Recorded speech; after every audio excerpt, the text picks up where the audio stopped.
Hi guys, and welcome back to the channel.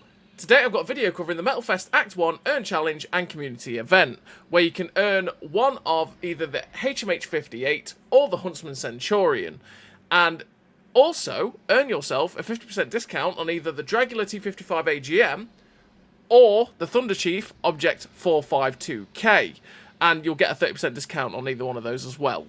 It's just dependent on what team you pick. So as always, if you do like the video, as always, don't forget to like and subscribe down below, as it really does help out the channel. And yes, the Earn Challenge. Well, you've got two teams to pick from for the individual Earn Challenge, which is Motorhead or Rob Zombie. And whichever one you pick will earn you a tanker at the end of it. And then also earn you a discount for one of their two Metal Fest tanks as well. Well, you'll get a discount for both, but one will be 50%, one will be 30%. So how do you earn points for this challenge? Well, to get 1 point, you deal 1,500 or more damage in any number of battles. You can place in the top 6 XP earners on your team in a battle to get a point. And Metal Fest Center Stage, place in the top 3 XP earners on both teams in a battle while using one of the following commanders, which is Lemmy, Warpig, Eddie, Vic Rattlehead, or Rob Zombie. So one of the Metal Fest 3D or 2D commanders. Well, 3D commanders really for most of them, to be fair. And as it says here, but Metal Fest, we have to go a little harder, you know, and that means that you can also score points by completing any of the following bonus goals. So, Metal Fest Fire and Flames, deal 250 damage to an enemy by causing an internal fire or from a flamethrower, so using either the Senjutsu TO55, the TVP VTU, the Churchill OK. Use one of those tanks with flamethrowers, or the Soldier On as well, Zippo, and you will be able to get an extra point by dealing 250 damage. Conceal yourself with smoke screens for 15 or more seconds in a battle, which will get you 1 point, so you smoke in Cold War, essentially. Destroy an enemy vehicle by ramming and survive, which is what an op. Take out your Ram Panzers, your E50s, have a good time for a point. Metal Fest Number of the Beast. Get exactly 666 in one or more of the following stats in a battle. Earn XP, damage dealt, damage assisted, remaining health, damage blocked, seconds lived, meters driven for 1 point. That is a meme of a point. 666. Wow, okay, sure enough. Whatever. We're on the Metal Fest lineup as well, so you can deal 3,500 or more damage as a platoon in a battle, or 2 or more platoon members must be using one of the following tanks, which is most of the tanks from the previous Metal Fests. So the Prima Victoria, the Spirit of War, the Soldier On M67, the Senjutsu TO55, the Peace Cells Leclerc Ares prototype, the Ammo Lad, the Thunder Chief, or the T55 AGM. So use any of those tanks in a platoon with your friend, and you will also get an extra point. So there's lots and lots of ways to score points in this op. Earn 1,000 or more XP in a battle while playing one of the following tanks. So again, the Prima Victoria, Spirit of War, Soldier On, Senjutsu, Leclerc, Ammo Lad, Thunder Chief, and the T55 AGM. And you'll get yourself a point and one of the following drops. So you get 5,000 silver, some Commander XP, some free XP, or an emblem. And you'll get one of those drops just by playing one of those tanks and earning more than 1,000 XP in a battle, which is always a nice little extra bit for playing one of those vehicles if you do own it. So the individual earn challenge for Motorhead. If you pick Motorhead, you will get the Huntsman Centurion, which most people will have because it's been on and up a lot. And if you own both tanks, this is the one to pick because it will net you nearly 4 million silver, which is more than the HMH 58 will. So Motorhead 1 is earn 5 points, you'll get 75,000 silver. Motorhead 2 is 25 points, and you will get the enhanced repair kits, med kits, smokescreen. For number 3, at 50 points, you'll get a Motorhead logo. At number 4, you'll get 3 times XP boosters and 4 times XP Commander XP bonus boosters. Sorry, English is hard.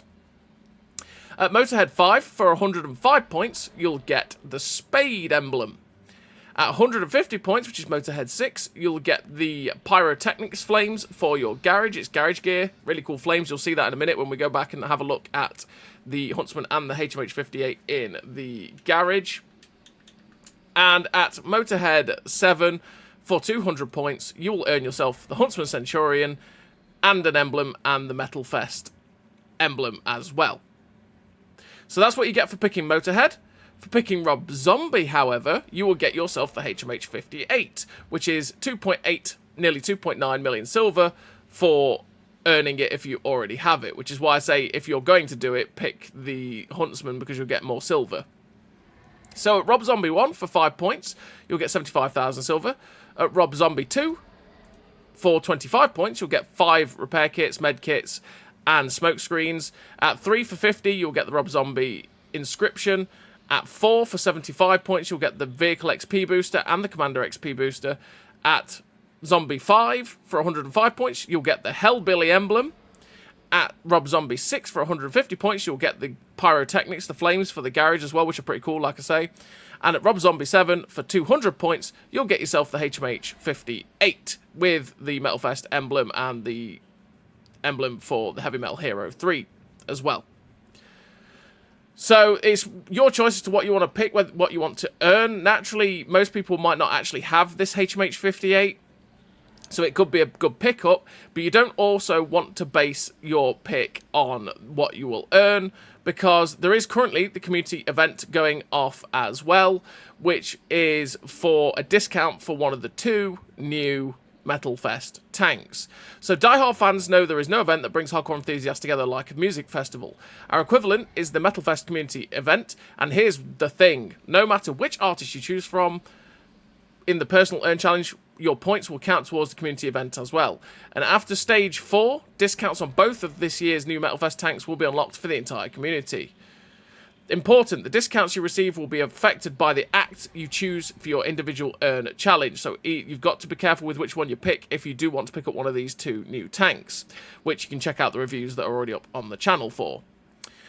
If you choose Motorhead, completion of stage 2 of the community event will award you a discount only on the Thunder Chief, Object 452K, and completion of stages 4 and 6 of the event will award you discounts on both the Thunder Chief and the Dragula, but you'll get bigger discounts on the Thunder Chief, and it's the exact same way round if you choose Rob Zombie for the Dragula T55 AGM.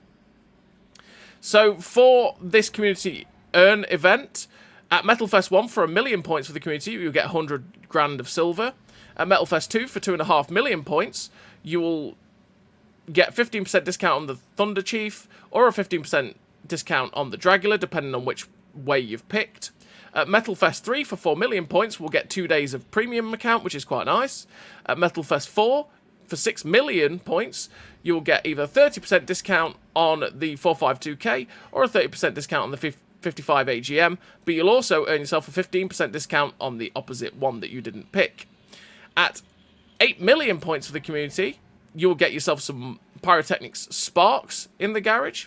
And at Metal Fest 6 for 10 million points, we'll get the 50% discount on the Thunder Chief Object 452K, or the 50% discount on the Dragula T55 AGM, and you'll get 30% discount on the opposite tank that you didn't pick. So you'll get yourself the Object 452K for about, what was it, 13,000 gold, somewhere in that region, or you can pick up the Dragula for about 7,200 gold if you pick Rob Zombie. Big discounts. And they are the flames that you will get, and that's the sparks that you can get from the community op as well. So yeah, that's how you earn the tanks and what you can pick. Well, what are the HMH 58 and Huntsman Centurion like to play? What do I run in terms of equipment, and what do I run in terms of a crew? Well, here we are. If you want to, you can also see the flames in the background over here, look. That you can see in the background there, what you'll earn from one of these challenges. And here is the Huntsman Centurion. Let's start off with this one. So what do I run in terms of equipment? Well, I run the advanced loader, the gun stabilizer, and the optics. Gun stabilizer to knock my accuracy during movement and rotation down, so I can keep this gun bloom not too big and not have to deal with the aim time. The advanced loader to make the DPM as good as possible, and optics to get myself a very good view range for this Centurion. And then in terms of a crew, I run Born Leader, Rapid Reload, Sixth Sense, Situational Awareness, Steady Aim, Run and Gun, Snapshot, camouflage expertise, and rapid aim. Rapid aim to make the turret traverse better, because it feels a little bit slow sometimes. It's not that bad, but sometimes it just annoys me. Camouflage expertise just to make the camo a little bit better, give me some sort of camo as a medium tank. The 3 gun perks to make sure that this gun is as good as possible, because it's really the only asset for the poor old Huntsman Centurion, which to me personally is probably the saddest of the Centurion variants, as all the other ones seem to just overshadow it, really. So let's have a look at the statistics of the Huntsman Centurion while it's fully kitted out. So as you can see, we've got a 50 km/h top speed with a 20 km/h reverse speed, 650 horsepower engine, which gives you 14.46 horsepower per ton ratio. This tank is fairly sluggish to get to 50 km/h, which is where it falls behind some of its other Centurion brethren, which is why it's a bit of a pain, because its power to weight is way worse. And yeah, it's a little bit sluggish for a Centurion. You got 1450 hit points as well, which is a decent slab of hit points for a tier 8 medium tank. 38 degrees a second hull rotation speed is, again, it's not the best, not the worst, but it's pretty decent. Your terrain resistances don't hold this tank back whatsoever, which is why the horsepower is a little bit of a letdown for it. You got 338 meters of steel concealment for the Huntsman, which is not bad for a Centurion. 512 meters of view range, which is absolutely banging. You will spot you'll get so much good assistance with that if you go and spot things. You've got 43.79 degrees a second turret rotation speed, which is quicker than your hull rotation. And you've got a 0.95 accuracy during rotation and a 1.51 accuracy during movement, which isn't horrific. It means the gun doesn't bloom out that much, but we've had to take all the gun perks and the gun stabilizer to get it into that zone. We've got 18 degrees of elevation and 10 degrees of gun depression. The 10 degrees of gun depression is fantastic, and again will mean that you can go hull down, use the fantastic turret armor that the Centurion has, and use the good view range as well from hull down locations to be able to spot for your targets, or spot targets for your team. There you go. 5.47 second reload is 2.5k DPM, which isn't too bad, but a lot of the other Centurions are firing a bit quicker than you generally, or on the same level, but have other bonuses that just make them better than you, sadly. You got 0.27 accuracy at 100 meters, which is pretty good, and a 2.12 second aim time, which is okay. And again, you don't feel it too badly because the bloom on this tank isn't too bad when you fully kitted it out.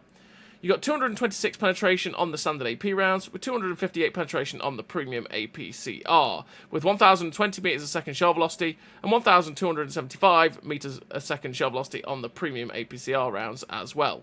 And this vehicle also gets a 155% silver bonus, which is really not too bad for the Huntsman Centurion. But like I say, the poor old Huntsman is one of those that I do feel is just slightly worse than all the other Centurions, which is a little bit sad. Plus, most people, like I say, already probably own this vehicle. Then you've got the HMH 58, which is a light tank that is okay, all but the penetration. So what do I run in terms of equipment? I run the optics, the gun stabilizer, and the camo net. Camo net's not the camo down of this auto-loading light tank, so that I can at least have some sort of stealth with it, because it's always nice to be stealthier in your light tanks. The gun stabilizer, because the gun is atrocious, and I want to make sure that this gun can actually hit stuff. It used to be horrific pre 6.0. The gun handling on this tank was just atrocious, mixed with terrible penetration. It was just a pure pain to play. A lot better these days, because the gun handling is actually not too bad. And then optics to be able to spot for myself with the HMH 58, get the view range up to a high enough level to be able to get some decent assistance with this light tank. And then in terms of a crew, I run a pretty typical crew for the HMH 58, and that is that I run Born Leader, Rapid Reload, Sixth Sense, Situational Awareness, Camouflage Expertise, Muffled Shot, Steady Aim, Snapshot, Run and Gun. The 3 gun perks to make sure that this gun is as good as possible, because like I say, it's pretty horrible at times. The Muffled Shot to reduce the effect of firing on my camo, Camouflage Expertise to make the camo better in general for this vehicle, and then these 5 perks you're going to run on every tank in World War II anyway. And then, yeah, what is the statistics of the HMH 58 while it's fully equipped? Well, you've got a 68 km/h top speed with a 22 km/h reverse speed, which with 480 horsepower, which gives you a 27.18 horsepower per ton ratio, which means you do hit that 68 km/h top speed pretty easily. Horsepower per ton ratio is great. Your mobility is really quite nice for the HMH AMX Model 58. You've got 15% internal fire chance, which is in the middle of fire chances, and this thing with having an engine in the front of the hull means that it does get set on fire a bit if you get penned straight through the front of the hull, so bear that in mind. You got 1,000 hit points, which is quite low, but that's fairly typical of tier 8 light tanks. 40 degrees a second hull rotation speed is pretty decent. 1.47 soft, 0.92 on medium, and 0.83 on firm. Again, the terrain resistances do not hold back your mobility. You got 252 meters of steel concealment, which is absolutely fantastic. 486 meters of view range, again, mixed with the very good camo, means you can get some good spotting off of this vehicle. You've got 41.27 degrees a second turret rotation speed, which means it is a little bit quicker than your hull rotation. You've got 1.29 accuracy during rotation and 3.1 accuracy during movement, and that's with all the gun skills and the gun stabilizer, which means your gun bloom is massive. The gun handling on this tank is really, really not very good. You've got 8 degrees of gun depression, though, which means you can be pretty useful on the ridgeline, but beware of the 12 degrees of gun elevation, because being an oscillating turret, it does have elevation problems sometimes. You've got 24.31 second reload with the HMH 58 for 1752 DPM, which is, again, pretty long reload, but the clip can be quite nice when you do get it going. You got 0.32 accuracy with it fully equipped out like we have, which again is pretty decent, but at the same time is not as low as some others that you can get it down to. And you got a 2.12 second aim time, which you do feel, because with the 3.1 accuracy during movement and the 1.29 accuracy during rotation, it really blooms out quite a lot the aim circle on this tank, which means you will feel the 2.12 second aim time. And you have a 3.25 second intra-clip reload, which is quite long. It does feel quite long dumping this clip, but the clip does feel quite substantial when you do get it going, and that's because you've got 165 penetration on the standard APCR, with 210 penetration on the heat rounds, 38 pen on the HE. You're never going to take the HE in this vehicle. 1,460 meters a second shell velocity on the standard APCR, by the way, is fantastic. 980 meters a second heat velocity is a lot slower, and you are going to really feel that difference when you switch. But you've got 300 alpha on the standard and the heat as well, which is, again, nice. It's a 900 potential clip for a light tank. That is pretty effective when you get going with it. But 165 penetration down to 143 at 500 meters. When this tank is against tier 10s, absolute pure pain. There is no other way of putting it. The penetration of this vehicle is absolutely pure pain. It really struggles in a bad matchup, and even in a decent matchup sometimes it does struggle in that regard. 210 heat is fine, but at the same time, when you're having to face a lot of tier 9s and 10s as well that are more heavily armoured, the place, even through the front, you're not going to pen them with 210. And you're going to have to get to the sides, and then the 210 heat pen, and it's heat rounds, which is a problem, will then just start getting absorbed by spaced armor, and it makes it exceptionally awkward to be able to even pen these rounds. The penetration on this tank is a real drawback for the tank. So, yeah, bear that in mind. And you've got 150% silver bonus as well, which is not the best, but it still does make decent credits. It can be quite a fun light tank. It's just that the penetration on the HMH 58 really can hold it back at times and can be a bit frustrating, but it is what it is. So that's the two tanks that you could earn. They're the discounts you can earn from the community event as well if you pick Rob Zombie or Motorhead. What we're going to do now is send you over to the replays where you can watch these two tanks in action, see how they handle, and see which one you might want to pick if you're not bothered about picking up the other two vehicles. So, as always, everybody, I will see you in the replays. So here we are in the replays with the HMH Huntsman Centurion, and we are on Vineyards, and on Vineyards we are also bottom tier, which is never a great time. So what we're going to do in the Huntsman is push towards K4 and see if we can get hull down over there, because it's a good position to take for something like a Huntsman Centurion. We could either go to the position at A6 and get hull down on those ridge lines, or we could go to the position at K45, go hull down on the rocks there and poke the corners and just see where we can be a bit cheeky with it. But the Huntsman's one of those that, I don't know, it's one of those tanks that I just do not enjoy, because I feel like I could play one of the other Centurions that I do enjoy. I mean, if you think about it, the STRV-82, or the Primo Victoria, which is a Centurion, right? This is just a Swedish Centurion, recently got buffed, and that tank's now, like, really nice. Like, the APCR is really good on it, the DPM on it is fantastic. Then you've got something like the Atomic Centurion, which has way better DPM, has a better silver bonus, its mobility's better, it's got similar armor, and you go, oh, I could just be playing an Atomic, right? Or you've got the Centurion Mark 5-1, which has the same DPM, has the same reload, and the same accuracy stats for the gun. It's just slightly worse on accuracy during rotation and movement. But your mobility is way better because you've got way better power to weight ratio, and you've got better armor on the upper plate, which means you can ricochet some really funky shots. Add in that you've got the Bella off on as well, which is the Halloween version, and yeah, pain. It's just one of those things with the Huntsman that I just feel like it's such an underwhelming tank. And then add in that you've got other tanks that are basically exactly the same but just better, and you go, oh, why am I doing this? You know? It's one of the oldest Centurion premiums, but at the same time, it's one of the saddest. So, we're here. We've taken 2 big hits early doors, which was never a good time, but we're just trying to keep the damage rolling on this Super Conqueror. And we managed to get all of the tracking there, which I was definitely not intending for, but we'll take it. We'll take it. And we managed to get 1,122 assistance, and we're up to that 1,118 damage. I was kind of hoping to possibly kill the Highlander with a high roll, but when we've only got, was it 230 alpha on the Huntsman Centurion, it was never going to roll that high, that consistently. We're trying our best to get towards this equalizer. Oh! Just as we fired, there was no bacon for us. No bacon for us. But we did get a bit of assistance, which is not too bad. We're up to 1,654 assistance. We get 1 shot through that Patriot there. There's still a lot of tanks alive, though. So the moment I got detected poking around to shoot at the Patriot, I was like, oh no, something's looking at me. I don't want to take the hit. We did manage to get a shot towards the Patriot again, but sadly it didn't pen, and we then got clapped by something that is sitting on their campy sniper hill, which is what I wanted to try and avoid in the first place. With 226 pen, we're not going through that E75's lower plate, nor are we going through the cupola of that Tortoise, so we load the premium rounds, and we bounce off the Tortoise's cupola. And it's like, hello, Mr. Tortoise, please, let me pen this cupola. Nope. Nope, not allowed. Not allowed. This is pure pain for my Centurion.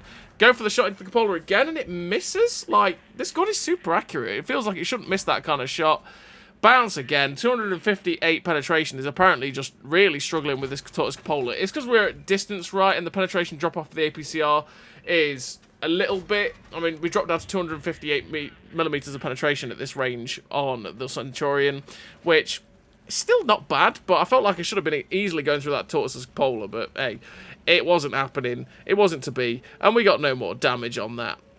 So we're up to 2.1k assistance with 1,335 damage, and they've started to cap it. It's 11-5, which means, you know, we're not that far off in terms of the teams at the minute, but I want to try and get back and defend if I can. I've only got 205 hit points, which means I do have to be careful, because pretty much everything in this game will sneeze at me, and they will kill me. We've got a cheeky shot into the Jagdpanzer E100, and we aimed for the superstructure. And it hit the spaced armor. The Batchat 12T hits us twice on the move. We missed the shot, and I'm like, please don't hit me on the move again, sir. But the AVRE rams him to death, so we survive. We were so unlucky with that shot on that Jagdpanzer E100 there at the start. And then the Batchat 12T just went, hello, friend. RBRT 2 shots on the move into the Centurion, which is the pain for the Centurion. We could have actually ricocheted that in the 5-1, because the extra millimeters of upper plate on the 5-1, I think it's 120 millimeters of upper plate armor on the Centurion 5-1, can actually ricochet you a good amount. You don't quite realise how much it can ricochet until you have it. And yeah, for the Huntsman, it's just yeah, it gets caught out in the open, it gets penned. There is no second way of that. So we're trying to get ourselves into a position to get another shot at people, but I'm just getting detected, which is really awkward. We see the Huntsman, not the Huntsman, sorry, the HMH ISU 130 at the back. We get 1 shot in, put another shot in. Again, I was kind of just showing my turret, so I was kind of happy to sit there in front of that ISU 130. But he managed to back off. We go for the side of the turret there of the AVRE, but, well, we hit the front, so we didn't actually go through. And he ended up getting shut down by our other AVRE. But I've just got to be exceptionally careful, because I've only got 29 hit points. 29 hit points is not enough for anything, and even a HE splash at this point would end up finishing us off. So we tried to get the cheeky shot to kill the Jagdpanzer E100. There we go. We've now got shots at Motherland, and I was thinking, oh no, I'm dead to this Motherland. He's looking at me, right? Thankfully, he shoots someone else, but we only did track track damage, again, we only did track damage when we had the whole lower plate and upper plate, and 258 pen would have gone through with the land as well. So we've suffered the pain of not penning that tank. It is 6-3, so, I mean, we're winning, but there's still only 3 tanks in it. That can change very quickly. We get an RBRT shot on the move, though, into that ISU 130. Pure filth, finish him off. We're on to 2,076 damage, 2,195 assistance still. Seeing if we can just glance a shot towards this motherland. He gives us the side of his turret, but again, we miss. We don't really need the APCR anymore, so we reload back to AP. And once again, we are being exceptionally careful because, well, we don't have any hit points. There's no point being too aggressive because we'll just get shut down. We don't know where the other medium tank is, so we can't risk it because we know where the motherland is. But the other medium tank is a Progetto 65, and he could be anywhere. He could start auto-loading on people. He has the camo, he has the stealth, he has the mobility to be wherever he wants to be at this point in time on the map. So what we're going to do is just head towards their cap and see if he's camping towards their base anywhere where he might be able to give us some shots. It'd be nice to get some extra damage on this guy if we can, but it's just all about finding him at this point. And the fact that our team are now at B3 means that I don't think he's actually anywhere near their cap or on that one line, so we're just going to head towards the Abbey over here, because maybe he's hiding over there. But he could also be just camping up at K2 and waiting for us to also emerge that way. It's a cat and mouse game at this point, and it's just going to be pot luck. What I want to do when I'm progressing towards where I think he might be is keep myself between me and the ridge lines, or where I think he's going to be in the ridge lines, right? That way, if we do get spotted, or if we do spot him, we can go, oh no, there he is, and get safe and pull back. But in fact, there we go, the Progetto 65 does get spotted at K2. He's starting to lose hit points as well. He is full hit points, which means, yeah, he's probably going to kill us, but at the same time, if I get a shot or two onto him, I will take it, because really, the game we've had at the minute is very, very mediocre, and I just want a little bit more if I can. So we're going to push up to the ridgeline, because once again, we can get on the ridgeline, go hull down, use the fantastic turret armor the Centurion has, and just try and use that to our advantage while using our decent DPM. There goes the 65. It's like, hello, sir. We put one shot in. He misses on the move, and this guy is 100% coming for us. He's like, I want this Huntsman Centurion. I know I'm going to die, so it's all about just getting one more shot. We do track damage only, and he kills us, and then he gets shut down himself, which it was always going to happen, but we're sad that we didn't get that second pen to put us up to 2.5k, but it is what it is. Finished with the victory, 2 kills, 2.3k damage, 2.2k assist, ace tanker, the Confederate, with 1645 base XP. A very mediocre game for an ace tanker as well. It's just because we shot quite a few tier 10s realistically in that game. But we're on to the second replay. The second replay and final replay of the Huntsman Centurion, and that is we are on Hidden Village. And on Hidden Village, what I want to do is, if I'm in a Centurion, I'm either going to go to the position at E6, or I'm going to go to the position at G4. I'm going to go to G4 because I can go get hull down there, and as they progress up, or as they progress along that flank where we are covering, we can get free shots at them while staying perfectly safe. If I was to go to the position at E6, I could also get shots at the people that camp at the back of the map at like C3, or maybe the ones that go at B5, C5, 6 area, you know? But that position is a little bit tense at times, because if they do push down the B line into the town, they can get shots into your side, and escaping that position can be a bit of pain, especially if not many of your team go towards the little town area. It can be very, very awkward indeed. So the safe bet is to just come up here where a lot of the team might do. And if you do push this way, push this flank, you have to push up to this ridgeline where we're going now, because otherwise you can end up getting trapped and ensnared very, very easily. So we've got to the position we want to be. We are hull down, and we're just looking for shots towards this Black Prince. Sadly, we haven't penned him yet, but neither has he. We get a nice shot there into the K91 version 2, who gets spotted. We did track him, so we managed to thankfully get another shot in before he pulled back around the corner. The Vindicator's pulled out, so we're just going to try and track that guy. Sadly, we didn't track it and pen it, but we did pen it, so we'll take the shot. Still bouncing on the Black Prince. We are not going through this Black Prince whatsoever, apparently. But the... Get down, Mr. President! We went for the tracking shot on the Cross Panther, and the K91 version 2 just drove out and went, shoot me! You can shoot me for my Panther friend. It's fine. So, yeah, we got the shot into the K91, and we're still just keeping the damage flowing. This is the perfect scenario for a Centurion. We're fully hulled down. They can only see our turret. And we can just keep this gun singing. Because if this gun gets in a position like this, where it's just always aimed, you will be so consistent in pushing out damage. Because it's just what it is. The gun is super consistent. It's just that you don't really have much DPM for the alpha, which is a little bit sad. So we get a nice shot blind into the crafty Panther there, and I'm thinking, is he still coming up? Should we go for the blind shot? No, I think he's pulled back. So now, with the team progressing and moving up, we are also going to move up in our Huntsman. And this is where I say, just watch the Huntsman's mobility, because you can see that when we were going across the flat there, it's still a little bit sluggish and slow trying to get up to 50 kilometers an hour top speed, which can be a bit of pain, especially when you're trying to get away. So I'm just looking for the shot into the Progetto. And sadly, we couldn't quite get the shot into the Progetto 46 or the Ariete there, as the Chrysler K went and face-hugged him, and we took a little bit too long to try and find the shot. The Craft Panther drives down below us. It's like, hello, Mr. Crafty Panther, are we okay? Okay, no, sure. I'm going to go get your friends around this corner. So we put a shot towards the lower plate there of the K91 version 2, but sadly, we did track damage only because the shot went underneath him. We tried to get a shot into the cupola of the Egalite there, but sadly again the shot just didn't quite hit, and we're just trying to put ourselves in a position to find a shot now into the Egalite's cupola if we can, but it's very, very awkward with the Chrysler K here. But the Egalite is tracked, so we get the retract shot there, hopefully get some assistance on this guy. I know I might take a hit or two now, but we've still got the tracking, and we end up getting 420 assistance from that, and we're up to 3,039 damage. We've seen that now our platoon mate is under attack from the medium tank and the heavy tank, so we're on the way back round to come and save the day if we can. The Craft Panther gets shut down. We shut down the Black Prince, sorry, with a shot on the move, and we're now going to move over to the ledge here at E4 so that we can get some hull down shots towards the UDES, and then I can progress over to the other ledge at G7 to get shots towards the guys progressing towards our cap if I want to. So that's it. We got the shot into the UDES to shut him down. Now we're on the way back to go and cover our base defense, but they are getting shut down now. There is a Sturm Target P in the middle at E6, and there is still a medium tank somewhere that is unaccounted for, and artillery which is also probably somewhere too.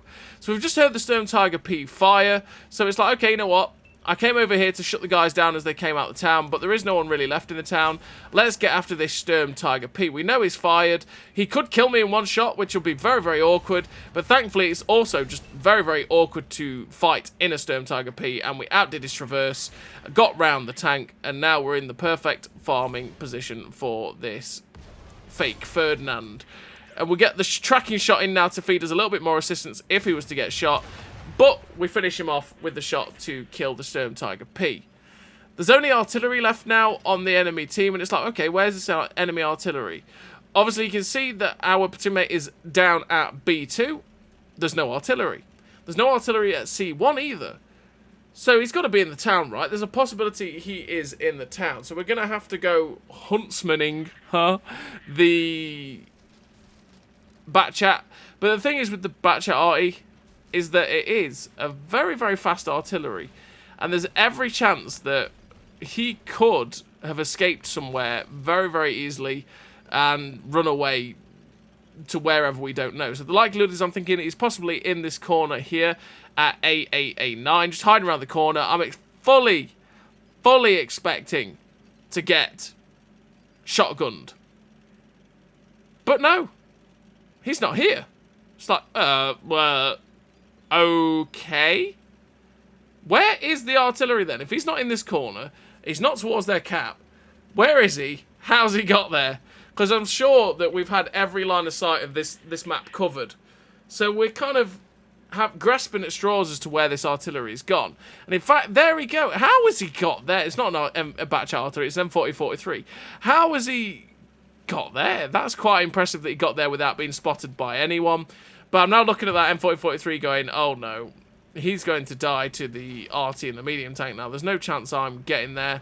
The RT ends up shotgunning him, But he is an equaliser, so he is equalising, and he finishes off the M4043. And finished the game with a pretty good total there for the Centurion. Finished with the victory. 3 kills, 4.5k damage, 691 assistance. Ace Tanker, the Steel Wall, the High Caliber, with 2018 base XP. A pretty nice game there for the Huntsman Centurion, which is, like I say, it's a pretty decent tank, but at the same time, it's just an underwhelming Centurion variant if you were to own any of the others. But now we're on to the second tank, and the second tank is the HMH 58. It's the tank that you can earn by going through Rob Zombie, and the HMH 58 is, like I say, it's a pretty decent light tank. It's got good camo, it's got good mobility, it's got a nice autoloader. It's just that it doesn't have the best penetration in the universe. And actually, for a light tank at tier 8 as well, it's got a little bit lower view range as well, having 486 meters of view range. You've got less than the Centurion that I just showed you, which can be a bit of a pain sometimes, but having that 252 meters of still concealment on the HMH 58 really does help you to use really good concealment and just get some good assistance damage at times as well by spotting out. And that's hopefully what you're going to see from these two Scouty replays. So we're on Campbellberg, and on Nebelberg, sorry. On Nebelberg, we are going to the position here at K0, because this position at K0 is a very, very strong position for this flank, because you can spot the guys that camp on that little ridge line at K8, which is quite a popular spot. You can stop their light tanks getting good dominating view range of your campy TDs at G0, and if no one really comes this way, you can progress up to their campy spot over here and spot anyone that might be sitting at H7, H8, and hopefully your people will be able to assist you. So we find the T28 Pro and the FV4202P. I know I'm probably going to get spotted here, so I decide, okay, I'm just going to put some harm in towards the FV4202P. We get one in. The second one had sadly just hit the floor, and the third one does go in. We've got 1,117 assistance so far with 562 damage, and we're just going to hug the rock for dear life now while we wait for our reload. We are still spotting that 4202, but he is very preoccupied with me. He's not very happy that I've been shooting at him, so I'm kind of trying to bait him to fire by keep giving him the detected, and sadly, he did fire at the wrong moment, but we do get the tracking shot in, so good night, Mr. FV4202P, and we finish off that tier 8 British medium tank right there. We go straight for the reload, though, because there's no point holding on to one shell, but naturally, just as I go for the reload, the light tank ended up giving himself away. But it is what it is, and we are on the reload. We know there's a Tiger P in front of us, and oh no, that's a raid boss. That's a KV4. 165 pen is really going to struggle with a KV4. I'm not really going to do too much to that. I feel like this man is actually coming for us. You can see he's looping around to try and get a shot into us, but our friends are currently farming him. He gets tracked and he's still looking for the shot at us, so we've decided to just let him die to our friends. Tiger P's out in the open, so I get a free shot into him. He misses, thankfully, so it's like, hello, Mr. Tiger P, sure. I will just happily get 2 extra shots into your side, and we're on to 2,002 damage. When you actually get to dump the clip and do 900 damage in this one clip, it is very, very satisfying, and it can be such a strong utility for the HMH 58. It's a very, very nice thing. It's not many light tanks actually have that at this tier, having that stopping power, but yeah, you are just held back by 165 pen. So the Tiger P ends up getting shut down by the STR-VS1, and so with that Tiger P gone, we can now move up to try and spot anything camping, but we find the Hurlenhund, so we're just going to try and find the shot to shut down this tier 8 light tank, because we want the light tank gone if we can. He's the one that could be providing flanking fire to us. Can't quite see the T28 Prot, so we're still just going to focus on getting rid of the Hurlenhund. Hello, Mr. Hurlenhund. We ricochet off his turret, which is sad times that ricocheted. Wait for a better shot. He gives it to us, and we finish off the German tier 8 light tank there. We go straight for the reload again. There's no point holding a shell. We're now detected, which means there's a TD still up there shooting at us. It fired APCR, and it definitely wasn't the Nomad. So it's probably something like, knowing where the T28 Prot was in the TS5, it's probably the STR-VS1, which is a very super stealthy tank, which is going to be awkward for our team to spot. We actually see the artillery shell come from on top of this hill as well, so we know there's a Nomad, artillery, and an S1. So we're going to get up here, try and find the artillery, kill the artillery, and also try and get the S1 out of here too. Hello, Mr. SU-14-1. This is where we've got the clip to shut him down. I was hoping to maybe track it there, stop it turning, but to be honest, we've got that easily. And we finish off the tier 7 artillery there in that SU-14-1. So while we're reloading and that Nomad wasn't looking at us, which he now is, I'm using the dead wreck of the SU as cover so that I can try and spot this STRV S1. Because if I spot the S1, I might get a butt ton of assistance. There he is. He's spotted. We're getting assistance on him and the Nomad. I finished off the Nomad with a shot through his side, though, because we just reloaded just in time, and that S1 gets finished off by the Skoda T56, which netted us 2.5k assistance, just like that. Boop. And that's why we did it, because we knew we were reloading, and we knew there was an S1 on the hill somewhere to our left, and he was shooting our friends. So we just had to light it up so that he would be gone, essentially. There's one tank left on the enemy team. It is a Sturm Tiger P. I was hoping that maybe he'd just drive out, but he stayed hidden away from us, and he gets finished off again by our platoon mate, and we finished the game with a decent total there for the HMH 58. We finished with the victory, 4 kills, 3.1k damage, and 2.5k assistance, which is, what, 5.5k combined? We'll take that with the first class Pascucci's and Sniper Medal. 653 base XP, pretty decent game there for the HMH 58. Showing off what it can do, using that clip to good effect, using the good camo, and then playing it just like a scout wants to be. Go spotting and have fun in that regard. But now we're on to the second and final replay of this video. Well done to you if you're still tuned in at this point. And we are on Westfield, the king of light tank maps. And we've got the king of light tank spawns as well. Yes, the stars have aligned. It's not very often this happens. It usually ends up being that I pick an Orochio knee and get Westfield and go, oh. You know, we're here with the HMH 58. So what we're going to do is go use the bushes in the mid-ridge to go spot their team as they cross up the K-line, and if we have enough people shooting, we should get a bucket ton of assistance, and we'll also have plenty of opportunities to get some side shots. So what I want to do is push aggressively to the bush just in front of me. I'm going to turn around so I've got my butt facing the other way. We've found another medium tank, and that was the bush that I was pulling into that I wanted to be in. It's a very aggressive bush, but as I was going into it, there was a Brask just in front of me, which then stopped my progress into the bush. There is actually something already in the corner at K0, and in fact it's not in the corner, it's an EBR FL10, who tried to get shot into us but didn't. But now we're unspotted. We've got enough people over here. We're just going to go and keep running the spotting lines. And again, I wanted to get into my bush, but I get spotted by the Brask yet again. But obviously, we also spot the Brask at the same time. So if that pesky Brask dies, we will have a better time of it, because he's the one that's stopping us just sitting in our bush. But now we're unspotted, and we've got the clip in. This Tiger 1 is the perfect choice of tank to shoot. It's a big box. 165 pen is going to go through that guy most of the time, but sadly we actually bounced off his turret front as I said that. But we are up to 3.3k spotting, and we're just going to run interference again to go spot the people. We end up finding the Tiger 1. I'm like, come on team, blap this Tiger 1. He is in the... Look how many people are with me. There's heavy tank TDs and stuff. I was thinking they've got to be shooting this Tiger 1, right? And thankfully, he starts to get pounced on. EBR FL10, though, I want to get rid of this pesky light tank as well, so I can do my light tankly duties perfectly well. We get one free aim shot in, looking for the shot, RBRT, because he straightens up, and good night, Mr. EBR 75 MLE 1954. And he is out of this game. That's both light tanks gone. There's only really the Brask, which is also basically a light tank left. But we're up to 4,200 assistance with 1,400 damage. But now we're in the perfect place. We're going to go spot these TDs and try and get some shots into the sides and rears of the medium tanks and heavy tanks. We get the Sturm Panzer. We get a tracking shot into the Sturm Panzer, which is exactly what we wanted. Get a second shot in, and we should be able to finish him off with this clip. And we do finish off the German Tier 7 tank destroyer there, getting our second kill of the game. We're not really going to pen an AT in the cupola or the side with the penetration we've got. And we're getting detected by artillery, which is something that seems to be happening for everyone. So you know what?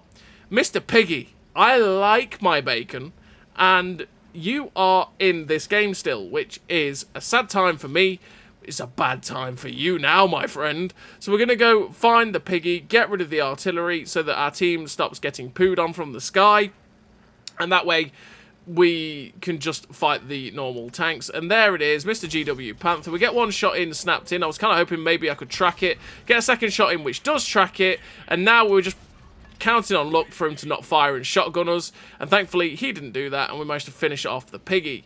We've also found the Balsig at the back as well, who we are just going to progress towards, because if we get closer to him, we are the ones that are still spotting him. Our team will be able to farm him, give us some assistance, but also we're going to get some flanking shots towards the guys that were at CB2 as well, and get some shots into their rear, hopefully from a good position on this ridge line. So we've found, well, the T-34-1 was still spotted. We got some cheeky shots into him. We get one shot into him unspotted. He tries to blind fire us. The second shot hits the floor, but the third shot pens it. This tank, sorry, used to, before 6.0, this gun was shocking. It would always, if those 3 shots that we took at that T-34-1, only one of those shots probably would have hit. And it probably would have gone high, hit the turret, and bounced. It was an atrocious gun before 6.0.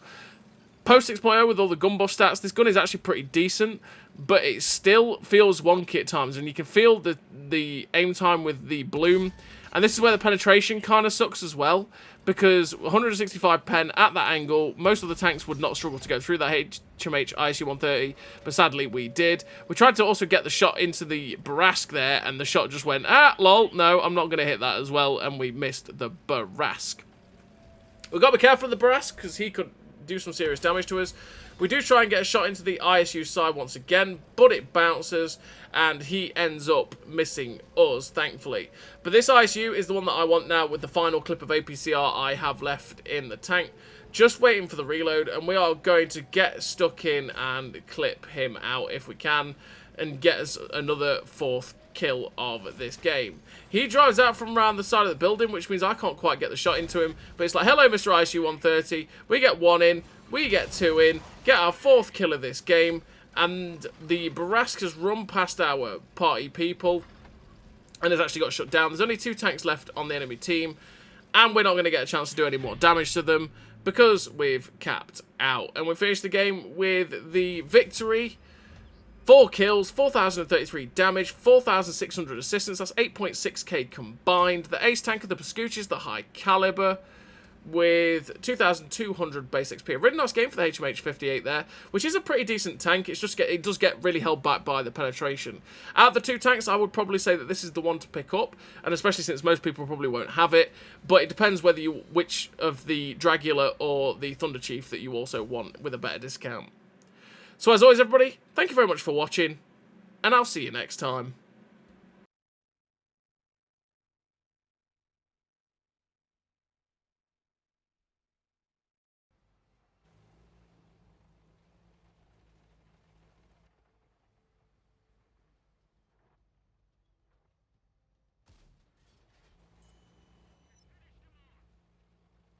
A great success.